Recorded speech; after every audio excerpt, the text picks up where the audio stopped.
Hello students, स्वागत है फिर से आप सबका।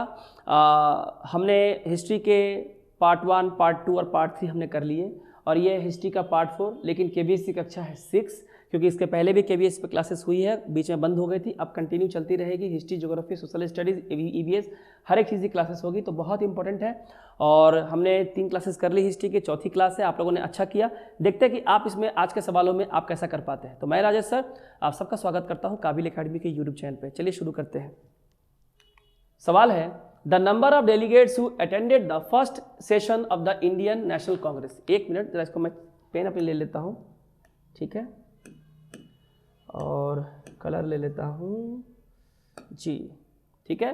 तो सवाल है कि इंडियन नेशनल कांग्रेस का जो पहला सभा हुआ था, फर्स्ट सेशन हुआ था, उसमें कितने डेलीगेट्स ने इसमें हिस्सा लिया था। बहुत आसान सवाल है, मुझे पता है आप सबको पता है इसका आंसर, ठीक है।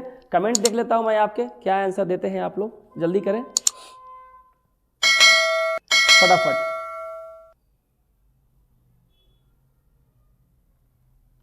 जी बिल्कुल, क्या बात है, सही आंसर क्या है 72। क्या है 72। आपको तो पता ही होगा कि आई थिंक 27 दिसंबर ना, 27 दिसंबर 1885, ये जानते हैं क्या है, गोकुलदास तेजपाल संस्कृत कॉलेज कहाँ है, बॉम्बे में। और ये वो डेलीगेट्स थे, 72 डेलीगेट्स, है ना, जो कपड़े प्रेस करके, टोपी हेड पहन के, एकदम चमत्कार तरीके से जो है यहाँ पे एज अ डेलीगेट्स यहाँ पे आए थे, जब भारतीय राष्ट्रीय कांग्रेस का क्या हुआ था, स्थापना हुआ था। किसका ब्रेन चाइल्ड था, एलान ऑक्टावियन ह्यूम, और उस समय कौन थे, लॉर्ड डफरिन। कौन थे, लॉर्ड डफरिन थे उनके समय में, 1885 ईस्वी में, है ना। लेकिन मेरा एक सवाल है, क्या आप बता सकते हैं, क्या आप जवाब दे सकते हैं। और आप मुझे जो कमेंट बॉक्स आप लोगों को दिखता है ना नीचे, जहां आप कमेंट नहीं करते हैं, वहां बताएं कि जो 72 डेलीगेट्स थे ना, इसमें से कितने लोग जो आए थे, जो लॉयर्स थे, वकील थे, उनकी संख्या आप मुझे बता पाए तो मुझे बहुत आनंद आएगा, खुशी होगी कि आप लोग सही में पढ़ा है आईएनसी को, ठीक है। आगे है, arrange the following in chronological order. Chronology समझिए, क्रोनोलॉजिकल ऑर्डर में इसको अरेंज कीजिए date wise. Surat split, partition of Bengal, foundation of Muslim League, Congress session, draft its constitution. बताइए कौन पहले घटा, है ना, असेंडिंग, पहले से बाद वाले में। बताएं, इसका आंसर करें और जल्दी करें। इस तरह के सवाल आएंगे, अब बिल्कुल आएंगे, क्यों नहीं आएंगे, नहीं आएंगे तो नॉलेज हो जाएगा, आएगा तो अच्छी बात है, ठीक है। सही आंसर होगा 2 3 1 4, यानी कि 2 3 1 और ये 4, ठीक है। देख लीजिए, मैं लिख दिया यहाँ पे, सूरत स्प्लिट हुआ था 1907 में, प्रेसिडेंट थे उस समय रासबिहारी बोस। पार्टीशन ऑफ बंगाल हुआ था 1905 में, लॉर्ड कर्जन के द्वारा 16 अक्टूबर 1905 को पार्टीशन कर दिया गया था, जबकि अनाउंसमेंट किया गया था 19 जुलाई 1905 को। पूछ सकता है अनाउंसमेंट और क्रिएशन कब हुआ था। मुस्लिम लीग की स्थापना 1906 में हुई थी। कांग्रेस सेशन ने अपना संविधान ड्राफ्ट किया था 21 फरवरी 1948 को, और ये अडॉप्ट किया गया था 26 नवंबर 1949 को, जिसे एडॉप्शन डे भी कहते हैं। और 26 जनवरी 1950 को देश को दिया गया, जिसे हम लोग रिपब्लिक डे कहते हैं। अगला सवाल देखिए और जवाब दीजिए क्या होगा कि who attended the imperial durbar of 1877 dressed in hand spun khadi. 1887 में जो राजकीय दरबार लगा था, उसमें हाथ से सिले हुए खादी का कपड़ा पहन के उस दरबार में कौन आया था। एमजी रनडे, रविंद्रनाथ टैगोर, गणेश वासुदेव जोशी, हाकिम अजमल खान। बताएं क्या होगा। हैंड स्पन, हाथ से सूत काट के जो कपड़ा बना, खादी बना, वो पहन के कौन आया था, ठीक है। जवाब दे सकते हैं, बताइए, बहुत ही शानदार। बताएं क्वेश्चन कैसा है, क्वेश्चन आपको कैसा लगा, इसका जवाब जरूर दें, ठीक है जी। सही जवाब होगा जीवी जोशी, यानी कि गणेश वासुदेव जोशी। देखिए, जहाँ तक बात है द इंपेरियल दरबार 1870 की, which was first among the 3 Delhi दरबार, 3 दिल्ली दरबार हुए थे, याद रखिएगा, उनमें से एक था ये वाला, वाज ऑर्गेनाइज ड्यूरिंग द, उससे वाइसरॉय कौन थे हमारे देश के, Lord Lytton. Queen Victoria was conferred with the title of कैसरे हिंद, इसी में क्वीन विक्टोरिया को कैसरे हिंद की उपाधि दी गई थी फोकट में, दरबार में। इट वाज गणेश वासुदेव जोशी जो यहाँ पे खादी कपड़ा पहन के वहाँ आ गए थे। द ब्रिटिश बिलीव, और अंग्रेज ये विश्वास करते थे, by doing so the public would recognise their power and authority. और दिल्ली दरबार ये अंग्रेज इसलिए लगाती थी ताकि लोगों के सामने अपनी हैसियत, अपनी शक्ति का प्रदर्शन कर सके। ठीक है, द दिल्ली दरबार वाज हेल्ड 3 बार हुआ है, याद रखिएगा। मुगल कैपिटल दिल्ली में, मुगलों का जो राजधानी दिल्ली, वहां 3 बार हुआ है। पहला मुगल दरबार 1877 में हुआ था, उसके बाद 1903 में हुआ, और उसके बाद 1911 में हुआ, जहां पे अंग्रेज अपनी राजकीय शक्ति को, सैन्य शक्ति को दिखाते थे, है ना। माने यहाँ फुटानी मारने आते थे लोग, अगर ऐसे बोले तो। Who was the president of Indian national Congress at the time of independence? बहुत ही आसान सवाल, मक्खन सवाल। कह रहा है आजादी के समय, याद रखिएगा बहुत कंफ्यूजन होता है, इंडियन नेशनल कांग्रेस के सभापति यानी कि प्रेसिडेंट कौन थे? जेपी कृपलानी, मौलाना अबुल कलाम आजाद, डॉक्टर राजेंद्र प्रसाद और जवाहरलाल नेहरू। बताएं इसका आंसर क्या होगा, जवाब दें। एग्जाम सामने है, ठंड बहुत ज़्यादा है, रजाई के अंदर घुस जाइए, चाय कॉफ़ी पकड़ लीजिए, है ना, और आराम से चाय की चुस्की के साथ सवालों का जवाब देने का जो मज़ा है, मज़ा आ जाता है। और जवाब अगर सही हो तो चाय की चुस्की 2 बार ले लीजिए, है ना, और जवाब अगर गलत हो तो 3 बार ले लीजिए कि अगला जवाब बिल्कुल सही होगा। क्या जवाब होगा? जवाब है जेपी कृपलानी। ठीक है, यहाँ दिया हुआ है कि इनका पूरा नाम है जीवत राम भगवान दास कृपलानी थे, इन्हें हम लोग आचार्य कृपलानी भी कहते थे, और ये एक इंडियन भारतीय राजनीतिज्ञ थे, राजनीति पॉलिटिशियन थे। एंड किसके हस्बैंड थे? सुचिता कृपलानी, नाम तो आपने सुना ही होगा। In which of the following session of INC, INC के किस सेशन में, है ना, इन्होंने स्वदेशी रेजोल्यूशन अपनाया था? Madras session 1903, Bombay session 1904, Banaras session 1905, Calcutta session of 1906। जल्दी जवाब करें।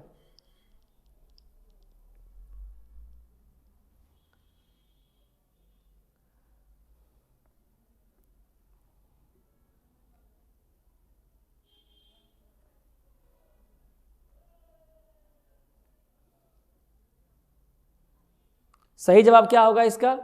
1906 में जब कलकत्ता में सेशन हुआ था, ठीक है, आई थिंक 1906 में ही मुस्लिम लीग की स्थापना भी हुई थी, तो कलकत्ता सेशन में आईएनसी में स्वदेशी रेजोल्यूशन जो है पास किया गया था। इसके बारे में जान ले, द रेजोल्यूशन स्वदेशी जो है अडॉप्ट किया गया था 1906 में कलकत्ता सेशन में, ठीक है, भारतीय राष्ट्रीय कांग्रेस के। The session was headed by दादा भाई नौरोजी ने इसका लीडरशिप किया। और प्रायर टू दिस बनारस 1905 का जो सेशन हुआ था, यहाँ पे एक रेजोल्यूशन लिया गया था ताकि अंग्रेजी जो ब्रिटिश गुड्स है उसका बहिष्कार किया जाए। ठीक है, हालांकि इट वाज द 1906, 1905 से पहले ये बाइकॉट रेजोल्यूशन लिया गया था। 1906 में कलकत्ता में इसको फॉलो करते हुए स्वदेशी को अपनाया गया। हालांकि 6वें सेशन में कलकत्ता में इन विच 4 resolution of self government, 6 resolution हुए, स्वयं की सरकार, बाइकॉट मूवमेंट, स्वदेशी मूवमेंट और नेशनल एजुकेशन, ये सब पास किए गए, 4 पास किए गए थे। जहां तक 1905 का हमने बात किया, जब बनारस का सेशन था, इसके सभापति थे गोपाल कृष्ण गोखले यानी जी गोखले, और the former proclamation of the स्वदेशी मूवमेंट अगेंस्ट द गवर्नमेंट। और वहां पे जो बाइकॉट मूवमेंट जो किया गया था, बाइकॉट करने का मतलब क्या? ब्रिटिश गुड्स को बहिष्कार करो, स्वदेशी अपनाओ। उसी समय फॉर्मली इसको अपनाया गया था। 1906 में इसको रेजोल्यूशन में पास कर दिया गया। आगे है, arrange the following events in chronological order on the basis of codes given below. नीचे जो कोड्स दिए गया उसको भाई क्रोनोलॉजिकल में डेट वाइज, कौन पहले हुआ कौन बाद में घटना घटी। Surat Congress, march from Sabarmati Ashram to Dandi, Rowlatt Act, Gandhi Irwin pact. बहुत ही बढ़िया सवाल है, लेवल देखिए सवाल का, सवाल का आप लेवल देखिए, मजा आ जाएगा। सवाल का आप लेवल देखिए, मजा आ जाएगा, है कि नहीं?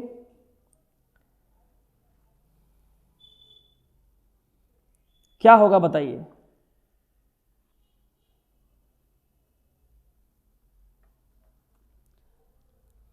बताएं।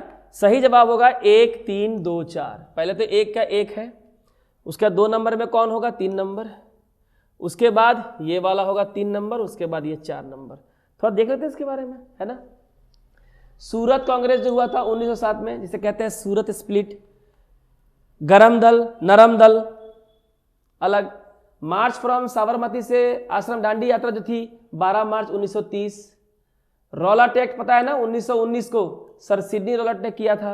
और गांधी इरविन पैक्ट कब हुआ था? 5 मार्च 1931 को। तो देख लीजिए क्रोनोलॉजिकल कैसा है, ठीक है। और 4 MCQ अलग से हो गए।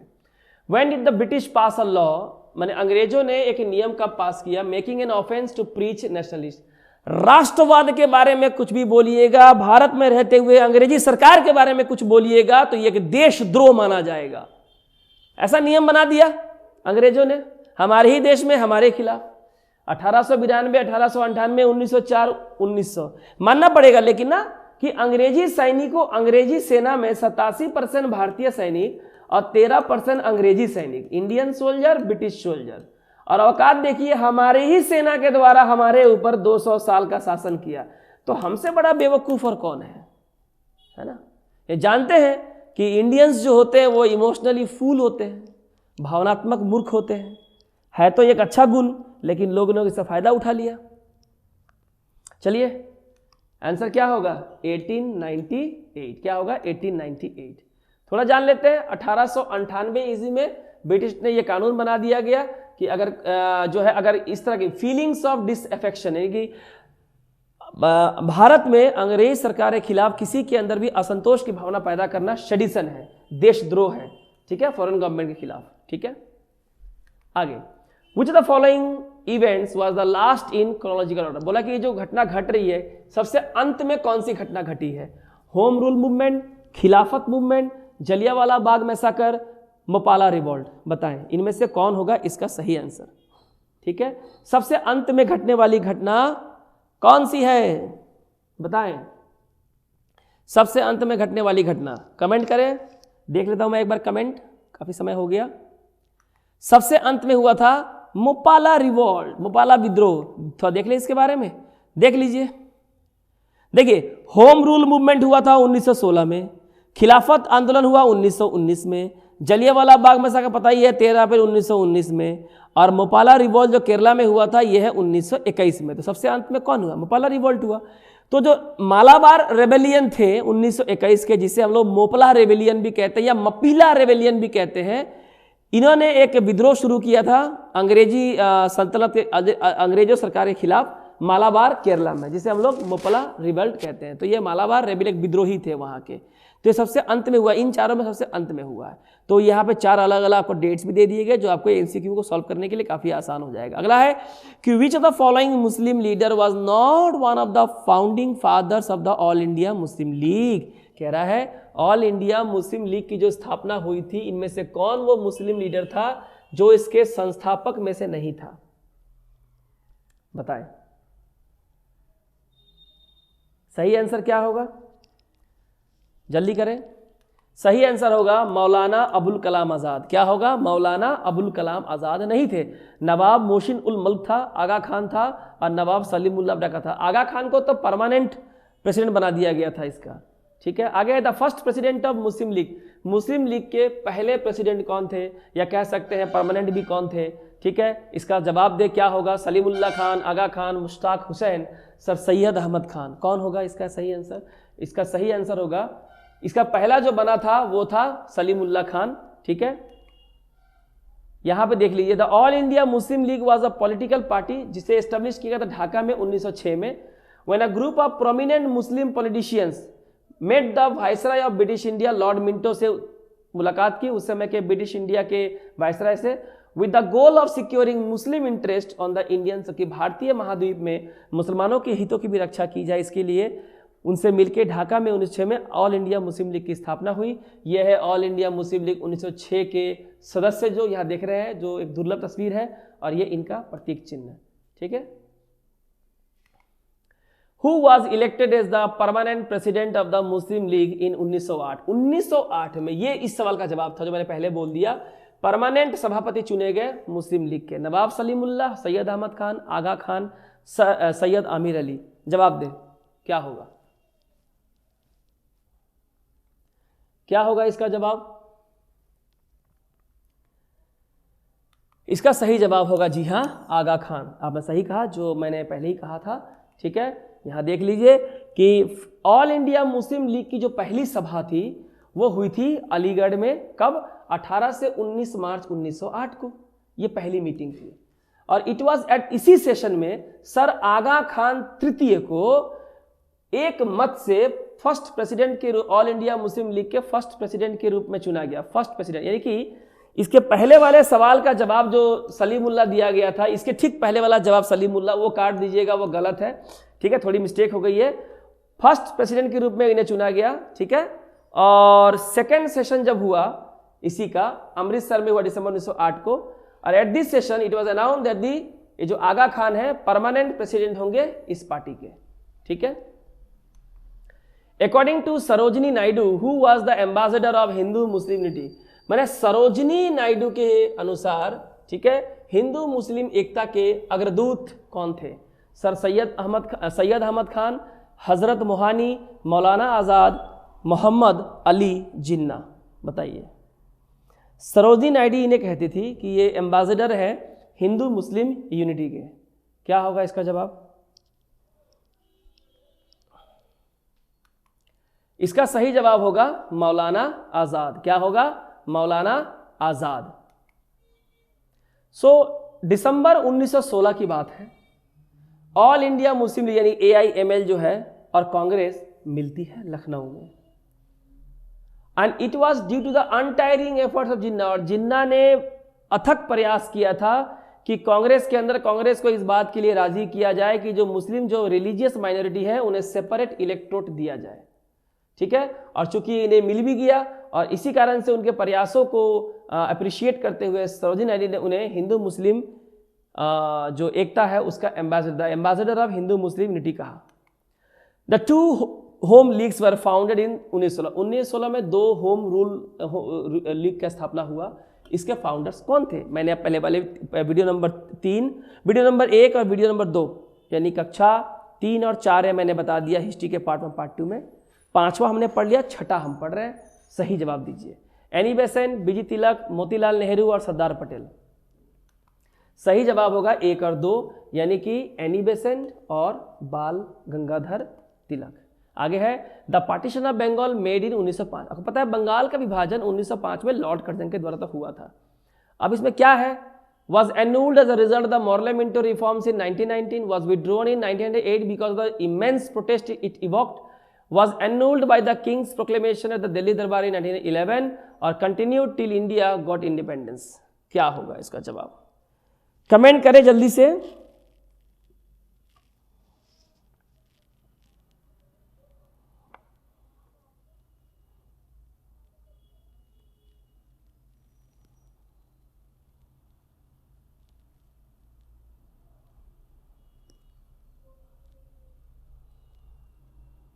क्या होगा इसका सही जवाब? होगा जी हाँ, सी नंबर। इसे दिल्ली दरबार में जब किंग्स प्रोक्लेमेशन था 1911 में, इसे दोबारा रद्द कर दिया गया, वापस ले लिया गया, फिर से रीयूनाइट कर दिया गया। ठीक है, दिया हुआ यहाँ पे द पार्टीशन ऑफ बंगाल था, वो उस समय के जो वायसराय थे लॉर्ड कर्जन ने 19 जुलाई 1905 को अनाउंस किया था। 16 अक्टूबर 1905 को विभाजन कर दिया था। स्वदेशी मूवमेंट लॉन्च किया गया था प्रोटेस्ट करने के लिए। इस बंगाल का पार्टीशन जो हुआ था इसको विरोध करने के लिए स्वदेशी आंदोलन चलाया गया, और 1905 में ही बंगाल का बंग भंग आंदोलन चलाया गया इन द होल कंट्री, ताकि इस विभाजन का विरोध किया जा सके। आफ्टर पॉलिटिकल अपोजिशन, जब बहुत ज्यादा राजनीतिक दबाव पड़ा, विरोध हुआ, लॉर्ड हार्डिंग ने फिर से रीइंटीग्रेट किया बंगाल को। कब? 12 दिसंबर 1911 को, क्योंकि लॉर्ड कर्जन ने यह कहा था कि 2 राज्यों में जब बांट देंगे तो शासन प्रणाली अच्छी होगी, लेकिन उनका मंशा कुछ और था, हिंदू मुस्लिम को बांटना था। ठीक है, मंशा कुछ उनका और ही था। आगे देखिए, इसके बारे में और भी थोड़ी इंफॉर्मेशन है। The idea of partition Bengal was brought up during the tenure of Lord Curzon के समय आया था, और कारण दिया गया था कि ब्रिटिश गवर्नमेंट ने कि भाई जो स्मॉलर स्टेट्स होते हैं उनका शासन प्रणाली बेहतर हो जाती है, लेकिन एक्चुअल रीजन था हिंदू मुस्लिम यूनिटी को, हिंदू मुस्लिम में डिवाइड एंड रूल की नीति थी। ठीक है, बंगाल को डिवाइड किया गया 2 पार्ट में, ईस्टर्न बंगाल, वेस्टर्न प्रोविंस में। ईस्टर्न पार्ट जो था बंगाल का, इसमें बंगाल और आसाम बना, जिसका कैपिटल बना ढाका, और जो वेस्टर्न पार्ट था उसमें था वेस्टर्न बंगाल, ओडिशा, बिहार, जिसका कैपिटल था उस समय क्या? कलकत्ता, जो आज है कोलकाता। प्रोविंस को लैंग्वेज, भाषा और रिलीजन के आधार पर बांटा गया, जिसे लैंग्वेज के आधार पर बांटा गया सेपरेटिंग हिंदी स्पीकिंग रिलीजन्स और बंगाली स्पीकिंग रिलीजन, यानी कि हिंदी बात करने वाले प्रांतों को अलग किया गया, बंगाली बात करने वाले प्रांतों को अलग किया गया, देख रहे हैं। और धर्म के आधार पे western Bengal including Hindu majority areas, पश्चिम बंगाल में किसको बांट दिया गया, हिंदू मेजोरिटी एरियाज को, जबकि दूसरों को दे दिया गया मुसलमान को, यानी हिंदू मुस्लिम में डिवाइड एंड रूल की नीति अपनाई गई। और पार्टीशन ऑफ बंगाल कब हुआ, 16 अक्टूबर 1905 को, क्योंकि 19 जुलाई को अनाउंस हुआ था, ठीक है। और द पार्टीशन ऑफ बंगाल जो है इसको वापस लिया गया 1911 में लॉर्ड हार्डिंग के द्वारा, और it was done in the response of the स्वदेशी मूवमेंट जो चलाया गया, और जो दंगे वगैरह प्रोटेस्ट हुए इसके खिलाफ, इसको देखते हुए पॉलिटिकल विरोध था वो तो था ही।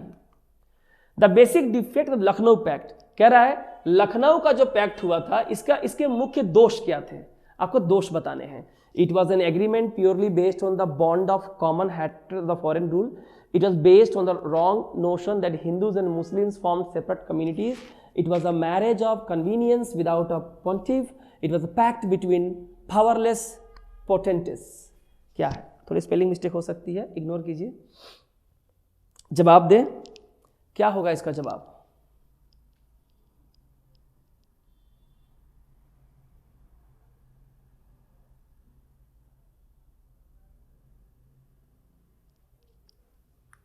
इसका सही जवाब होगा, क्या डिफेक्ट है कि it was based on the wrong notion that Hindus and Muslim form separate communities. क्योंकि लखनऊ पैक्ट में क्या हुआ था, मुस्लिमों को रिलीजियस माइनॉरिटी के हिसाब से मोहम्मद अली जिन्ना के अथक प्रयास से मुस्लिमों को रिप्रेजेंट करने के लिए अलग से सेपरेट इलेक्टोरेट दे दिया गया। तो ये भावना कि हिंदू मुस्लिम अलग है, यही सबसे बड़ी दोष थी लखनऊ पैक्ट का, ठीक है। आगे है, तो ये था एक बहुत बड़ी भूल थी, ब्लंडर था, जो कि इसको जो अप्रूव किया गया, approving 1/3 representation of the Muslim, 1/3 जो प्रतिनिधि है वो मुस्लिम करेंगे on the basis of their being a minority, क्योंकि वो माइनॉरिटी है। ये बिगेस्ट ब्लंडर था और इसी ने बीज बोया कम्युनल सांप्रदायिक राजनीति, जो आज भी देश जो है भुगत रहा है उस चीज को। हिंदू मुस्लिम जो सांप्रदायिक दंगे आज भी हो रहे हैं। Who among the following is known as the liberator of the press. Press का मुक्तिदाता किसे कहा जाता है? The liberator of the press किसे कहा जाता है? William Jones, Wellesley, Sir Charles Metcalfe या लॉर्ड मिंटो? जवाब करें इसका, क्या होगा? लिबरेटर ऑफ द प्रेस किसे कहा जाता है? ठीक है, बिल्कुल कहा जाता है सर चार्ल्स मेटकेफे को कहा जाता है।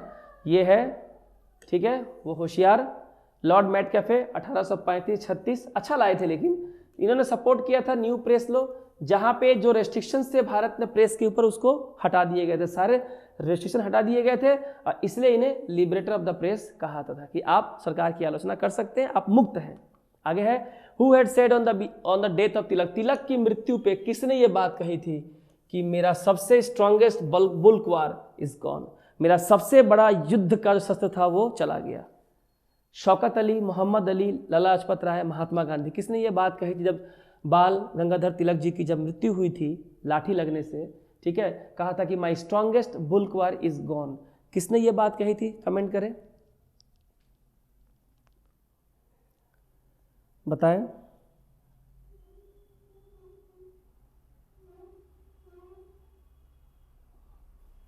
जी, ये बात कही थी महात्मा गांधी ने।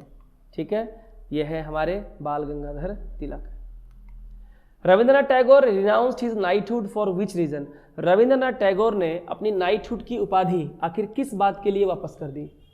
Jallianwala Bagh tragedy, cruel suppression of civil disobedience movement, और Bhagat Singh was hanged, Chauri Chaura incident. क्या कमाल का कांड था ये चौरी चौरा, गजब कहानी है। सही आंसर क्या है? जलियांवाला बाग 13 अप्रैल 1919 को जलियांवाला जो हत्याकांड हुआ उसके विरोध में उन्होंने अपनी नाइटहुड की उपाधि जो है सौंप दी। देखिए, उन्होंने ये लेटर लिखा था, पता है ये लेटर पढ़ने का समय तो नहीं है, पर ये लेटर आप पढ़ेंगे ना, जो रविंद्रनाथ ने उन्होंने प्रोटेस्ट किया था against the enormity of government and measures in the Punjab, request to be relieved of knighthood की, नाइटहुड की उपाधि से मुझे मुक्त कीजिए। यहां जिस तरह के शब्दों का प्रयोग किया गया है ना, उनके लेवल ऑफ एजुकेशन, शिक्षा का स्तर जो है ना, एक्स्ट्रा ऑर्डिनरी था। कुछ लाइनें पढ़ देता हूं।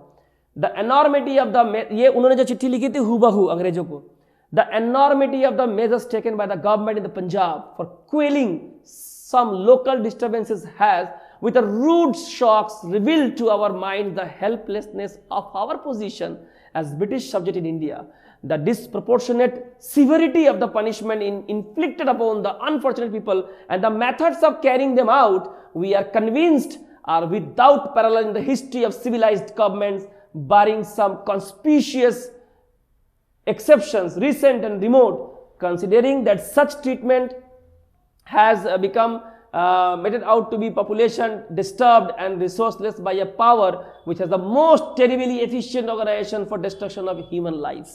क्या बात है, बहुत सारा लेटर है जो मैंने यहाँ पर निकाल के आप लोगों के लिए लाया है कि किस तरह का लिखा गया था उस समय नाइटहुड की उपाधि को लौटाने के लिए। कमाल है। Which among the following pair accused for, इनमें से कौन सा जोड़ा है जिसमें दोष लगाया गया था killing English officers in England was hang, कि इंग्लैंड में अंग्रेजी अफसर की हत्या की थी। कौन जोड़ा है? कबूतर का जोड़ा बताइए। Rajguru and Sukhdev, Khudiram Bose, Surya Sen, Madan Lal Dhingra and Udham Singh, Kartar Singh Sarabhai and Ashfaqulla Khan. नाम में ही इनके विस्फोट है। क्या कमाल के लोग थे, क्या कमाल का साहस था इनके अंदर, गजब गजब के जज्बात थे इनके देश के लिए। सही आंसर क्या है? मदन लाल ढींगरा और उधम सिंह। उधम सिंह पे तो आपने देखा होगा फिल्म में, जलियांवाला बाग, जनरल डायर्स को उड़ा दिया था। ठीक है, देख सकते हैं यहाँ पे।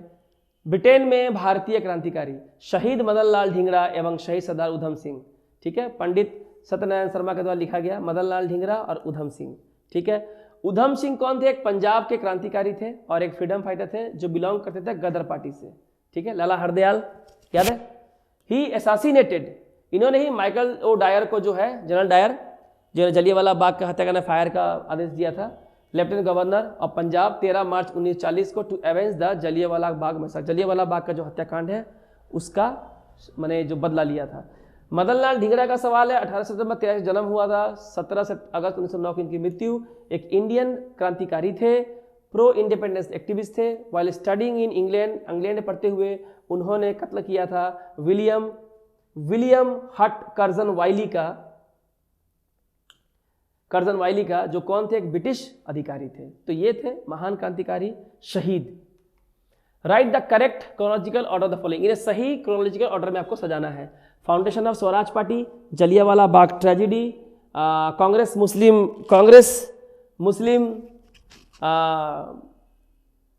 लीग पैक्ट और चौरी चौरा इंसिडेंट। चौरी चौरा इंसिडेंट के बारे में बताएंगे आपको, एक 5 मिनट का वीडियो बनाएंगे, मज़ा आ जाएगा आप लोगों को। ठीक है, तो इसका सही आंसर क्या होगा? सही आंसर होगा 3241, है ना। सबसे होगा ये, उसके बाद होगा ये, उसके बाद होगा ये, उसके बाद होगा ये। दे दिया है मेडल्स, अब चिंता ना करें।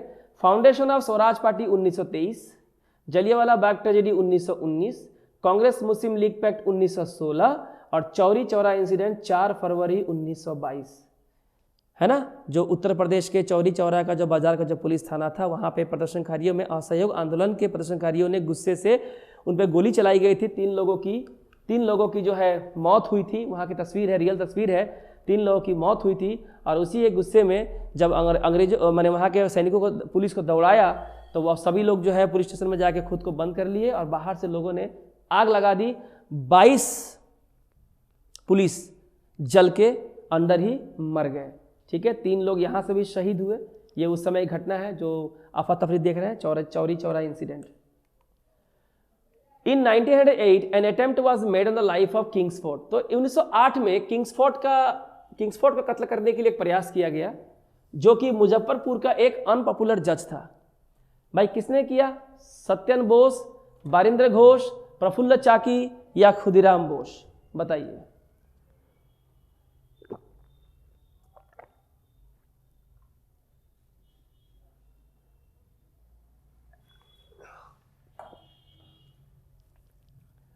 कमेंट करें जी। 3 और 4 यानी कि प्रफुल्ल चाकी और खुदीराम बोस, है ना। ऐसा लगता है कि एक फिल्म की शूटिंग हो रही है, इस तरह से इन्होंने कारनामे को अंजाम दिया था, लेकिन ये बच के निकल गया। ये था नहीं उस दिन, ठीक है, कोई और था बेचारा। एक ऑफिसर की पत्नी या उसकी बेटी की मौत हो गई। खुदीराम बोस अटेम्प्टेड किया था ना लाइफ ऑफ जज Kingsford with the help of Prafulla Chaki की मदद से किंग्सफोर्ड को मारने का प्रयत्न किया। खुदीराम को फांसी हुई 11 अगस्त 1908 को on the charges of bombing the carriage of Kingsford, Kingsford के जो रथ था उस पर बम फेंकने के चलते, इन द अटैक ऑफ जिसपे एक बैरिस्टर प्रिंस कैनेडी की पत्नी और उसकी बेटी मारी गई। He sacrifice his life on the altar of freedom struggle at the very young age of 18। देखिए 18 साल की उम्र में शहादत, 18 साल की उम्र में। और आजकल के 18 साल के लड़के जो मैंने कहा ना साड़ी और सलवार पहन के जो है टिकटॉक बना रहे हैं, है ना, तो खैर बनाते रहे। 18 साल की उम्र में शहादत दी देश के लिए, अपने अपने शौक है, कर ही सकते हैं, don't take it otherwise. The Muzaffar jail जहां पे इन्हें एग्जीक्यूट किया गया था 11 अगस्त 1908 को, और प्रफुल्ल चाकी ने तो सुसाइड कर लिया था अंग्रेजों के हाथ आने से पहले ही। उनको उस जेल को नाम दिया गया Khudiram Bose memorial central jail. तो ये बहुत इंपॉर्टेंट है, ठीक है। आगे है Which of the following were involved in throwing a bomb at the procession of Lord Hardinge? इनमें से किसके ऊपर इल्जाम है कि लॉर्ड हार्डिंग के काफिले पे जो चांदनी चौक में दिल्ली में 1912 में जो काफिला चल रहा था, ये शायद गवर्नर जनरल की एंट्री हो रही थी भारत में, तो उसके स्वागत में जो है चांदनी चौक दिल्ली में 1912 में लॉर्ड हार्डिंग काफिला चल रहा था और वो एक बहुत बड़े सजे सजाए हाथी पर बैठे हुए थे, तो उनके ऊपर बम फेंकने का आरोप लगा था। पुलिनदास, बाल मुकुंद, अवध बिहारी, आमिर चंद, कौन है भाई बताइए।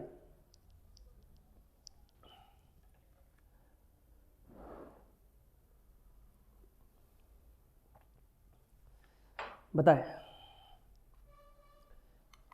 सही आंसर होगा 2, 3 और 4। बाल मुकुंद, अवध बिहारी और आमिर। बाल, अवध, आमिर, ठीक है। एक मुकुंद है, एक बिहारी है और एक चंद है। 2, 3 और 4 दिया हुआ है। 23 दिसंबर 1912 का दिन, ये था एंट्री गवर्नर जनरल का भारत में, नए राजधानी में, और एक राजकीय काफिला निकला दिल्ली में जिसमें लॉर्ड हार्डिंग जो है कैपारिजेंट एलिफेंट सजे सजाए हाथी पर सवार थे। और जब प्रोसेशन जो है चांदनी चौक से होकर गुजरा, एक बॉम्ब जो है उस हाथी पे फेंका गया जिसके महावत की मौत हो गई। लॉर्ड हार्डिंग बच तो गए लेकिन उनको काफ़ी गंभीर चोटें आई बॉम्ब से। Who defeated Aurobindo Ghosh in the Alipore, who defended Alipore bomb case में जब अरविंद घोष से मुकदमा चला तो इनको किसने बचाया, डिफेंड किया? चित्तरंजन दास, मोतीलाल नेहरू, बीजी तिलक, बीजी तिलक नहीं, बीजी तिलक है ये, एंड सुरेंद्र नाथ बनर्जी। किसने इनका केस लड़ा, किसने इनको डिफेंड किया? और सबूतों के अभाव में मेरे ख्याल से इन्हें छोड़ दिया गया। बताएं जी, सही जवाब क्या होगा? मोतीलाल नेहरू ने, ठीक है। तो श्री अरबिंदो जो थे वो उनको अरेस्ट किया गया था बहुत सारे बॉम्ब के केस में जो कि उनके ऑर्गेनाइजेशन से जुड़ा हुआ है, और पब्लिक ट्रायल हुई जहां पे उनको चार्जेस लगे अलीपुर कॉन्स्पिरेसी केस में, अलीपुर में जो था उसके चार्जेस में लगे। अरबिंदो को बाद में कोई भी सबूत ना मिलने के चलते उनको बरी कर दिया गया। और he had mystical and spiritual experience during his stay in the jail. लेकिन जब वो जेल में रहे तो काफ़ी अद्भुत और काफ़ी आध्यात्मिक उनको अनुभव हुआ, सेल्फ रियलाइजेशन हुआ उस समय इतने सारी घटनाओं के बाद, और उन्होंने पौंडीचेरी जाने का निर्णय लिया और इन्होंने अपना पॉलिटिकल कैरियर त्याग दिया। शुरू में ना योगी बन गए, फिलोसोफर बन गए, और उन्होंने पॉलिटिक्स छोड़ के स्पिरिचुअल वर्क में हिस्सा ले लिया, हमेशा के लिए पॉलिटिक्स छोड़ गया, योगी बन गए, फिलोसोफर बन गए। Bal Gangadhar Tilak was given the epithet of Lokmanya. इनको लोकमान्य नाम दिया गया था बाल गंगाधर तिलक को, ठीक है। कब? होम रूल मूवमेंट, सूरत स्प्लिट, स्वदेशी मूवमेंट, हिज इम्प्रिजनमेंट इन 1908। बताइए, कमेंट देख लेता हूं मैं आप लोगों के, और जल्दी करें इसका आंसर। सही आंसर क्या होगा इसका? होम रूल मूवमेंट, ठीक है। यहां इसका दिया हुआ है बाल गंगाधर तिलक जो है अर्न था, इनको नाम दिया गया था लोकमान्य का जब होम रूल मूवमेंट के समय लोकल समस्या लोकल गवर्नमेंट के द्वारा ही समझाई जाएगी, निपटाई जाएगी। होम रूल लीग जो है ये ऑर्गेनाइजेशन थे जो अप्रैल और सितंबर में एस्टेब्लिश किए थे 1916 में, ड्यूरिंग वर्ल्ड वार 1 के समय इसकी स्थापना हुई थी। किसके द्वारा? बाल गंगाधर तिलक और एनी बेसेंट के द्वारा। लोकल मुद्दे के लिए अपना लोकल सरकार बनाएंगे, ब्रिटिश के पास नहीं जाएंगे। The only Indian Prince who actively participated in the revolutionary movement with in and outside India. वो इकलौता ऐसा भारतीय राजा जिसने बड़ी सक्रिय रूप से भारतीय आंदोलन में देश के अंदर देश के बाहर हिस्सा लिया। कौन थे? राजा अरिदमान सिंह, राजा हरि सिंह, राजा कुमार सिंह, राजा महेंद्र प्रताप। इन चारों में से आपको जवाब देना है कि वो व्यक्ति, वो राजा जो है कौन थे।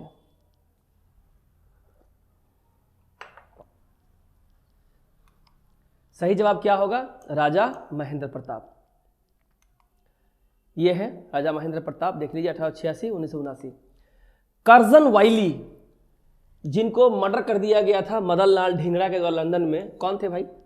Secretary of state for India, adviser to the secretary of state for India, law member, governor of Bengal. तो ये थे कौन जिनको मदन लाल ढींगरा ने ठोक दिया था?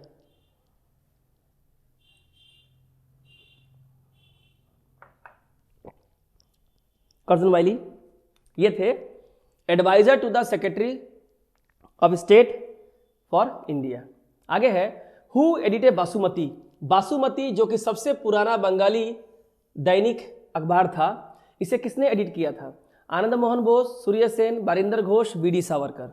बताएं क्या होगा इसका जवाब? जल्दी करें। बासुमती का नाम सुना होगा आप लोगों ने, सही जवाब होगा इसका बारिंदर घोष ने एडिट किया था। और यह है बासुमती, दैनिक बासुमती। ভারতের সুদীর্ঘ 200 বছর ব্যাপী কুখ্যাত ब्रिटिश शासनेर अवसान। 200 साल पुराना जो ब्रिटिश शासन था वो उसका क्या हो गया? अंत हो गया। ये देखिए दैनिक बासुमती। आगे है किसने कहा था? The only lesson required in India at present is to learn how to die and the only way to teach is by dying ourself. Therefore I die and glory in my martyrdom. मैं मरूंगा और मेरी शहादत में भी मेरी गौरव लिखी जाएगी। ये बात किसने कही थी? बताइए, जल्दी बताएं, ये बात किसने कही थी? ये बात कही थी मदन लाल ढींगरा ने। क्या जज्बात थे, ठीक है। ये इसके बारे में कुछ इन्फॉर्मेशन। मदन लाल ढींगरा जो है वो अमृतसर के जन्म हुआ था, एक इंडियन पॉलिटिकल एक्टिविस्ट थे, इंग्लैंड में पढ़ाई की, उसके बाद वो संपर्क में आए इंडियन रेवोल्यूशनरी लीडर जैसे कि Shyam ji Krishna Varma, Veer Damodar Savarkar. He was perhaps the first Indian freedom fighter थे टू बी एग्जीक्यूटेड ब्रिटिश 12, माने अंग्रेजी जमीन पे जिनका शहादत हुई से पहले थे। He assassinated sir Curzon Wyllie को ने ठोक दिया था, जो political aide de camp to secretary of state थे अब इंडिया के लिए, Lord Morley in London in 1909। He was hanged at, फांसी हुई कहाँ पे? पेंटन विला प्रिजन में लंदन में 17 अगस्त 1909 को।